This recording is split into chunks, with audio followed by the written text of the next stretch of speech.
Dear friend, আমরা এখন apple বাগানে খেতে কাজ করতে আসছি।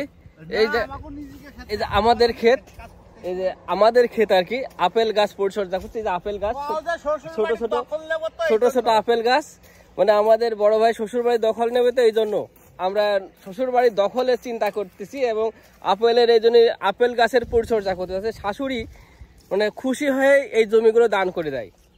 তো আমাদের বড় ভাই পিছনে দেখছেন আপেল বাগানের আপেল গাছগুলো পরিষ্কার পরিচর্যা করতেছে, যাতে আপেল গাছের পরিচর্যার কারণে হ্যাঁ হ্যাঁ হ্যাঁ পরবর্তী যেন ভাই যেন সেটা পায়। এই জায়গা জমি সম্পত্তি আমার সাল মায়ের হবে আর হ্যাঁ হ্যাঁ হ্যাঁ আমাদের আর্য আয়রার আয়সার সবগুলো এইগুলো আপেল বাগান না, এই জায়গা পুরো জায়গাটা দখলদার চলছে আর কি, দখলদার।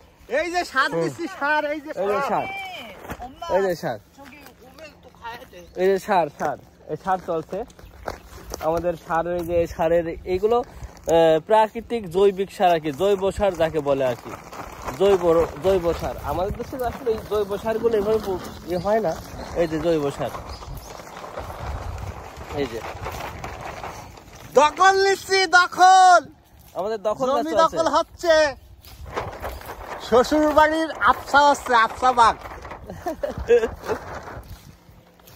তো যে যেখান থেকে আমাদের এই ভিডিওটা দেখবেন, আপনারা কি দখল পাইছেন কিনা কমেন্টে লিখে দেবেন। যদি দখল না পান, যদি দখল যদি না পান, তাহলে পরে এরকম পরিষ্কার পরিচ্ছন্ন করবেন, যায় কাজ করবেন, মানে সবকিছুই যাতে শাশুড়ি